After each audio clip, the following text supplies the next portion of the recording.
It was one of those nights when the air itself felt heavy, as though the world was holding its breath. The sky was bruised with clouds, swollen with the promise of rain, and you were sitting alone when the phone rang. The familiar ringtone made you glance at the screen. Mom. Her voice, weary but affectionate, filled your ear. Sweetheart, I need a little favor. My car's still in the shop. Could you go to the store and grab a few things for me? Just some bread, milk, cereal, and chicken breasts. You sighed quietly, jotting the list down on a scrap of paper. It was late. You didn't feel like going out, but when your mother asked, you couldn't say no. The drive to the store felt strangely hollow. The streets were quiet, almost deserted. When you finally pulled into the parking lot, a few flickering streetlights buzzed overhead. Inside, the store was nearly empty. The items were easy to find: bread, milk, cereal, and chicken. 4 simple things. Yet, at the checkout counter, something unusual happened.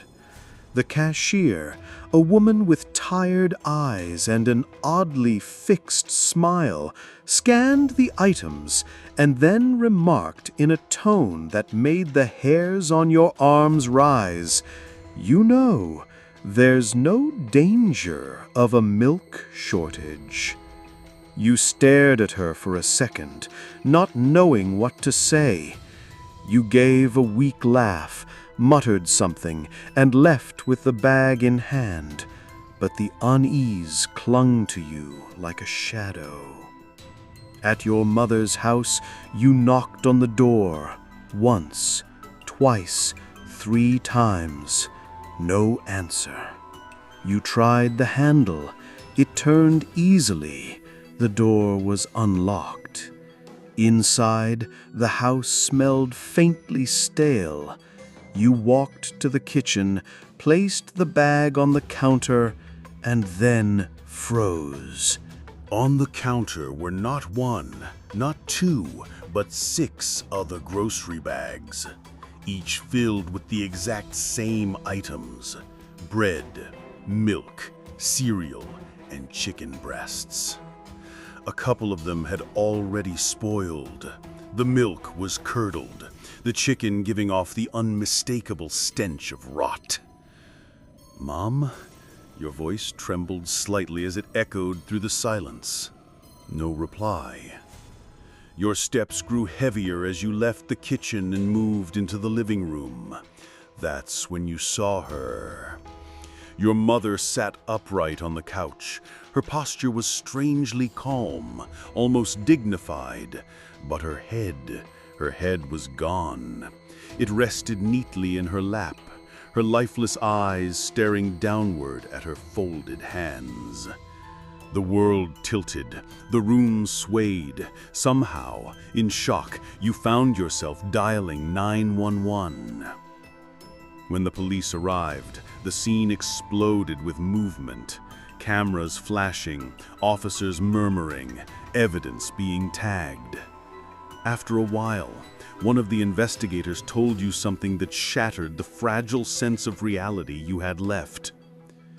"She's been dead for nearly a week," he said flatly.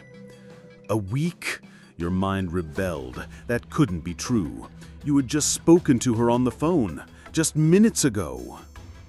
Outside, you sat on the front steps, your body trembling, while the police psychiatrist talked to a crime scene investigator a few feet away. Their voices were low, but the words carried clearly through the night air. "It's not uncommon," the psychiatrist said. "People suffering from schizophrenia can become trapped in repetitive patterns, buying the same groceries, visiting the same places, repeating the same actions, over and over. They lose track of what's real and what's not." You swallowed hard, Your chest tightened. Were they talking about you? No, that's not me. I'm fine. I'm fine. And then, just as the thought formed, your phone rang. The same ringtone, the same name. Mom. Your hand shook as you lifted it to your ear. Hello? Her voice came through, warm and familiar, exactly the same as before. Hi, honey. Could you stop at the store and pick up some chicken and milk? Oh, and don't forget bread and cereal, too. Your throat drew dry. You could hear the smile in her voice, the same words, the same list. Without even thinking, you whispered back, "No problem, Mom. I'll be right over." But as you lowered the phone, your eyes drifted toward the kitchen window where the counters were visible in the glow of the police flashlights. 7 grocery bags now sat there. 7 identical bags. The world seemed to blur at the edges. The voice on the phone? Was it your mother? Or was it something else? And deep down, in the pit of your stomach, you began to wonder, if she had been dead for a week, then who kept calling you?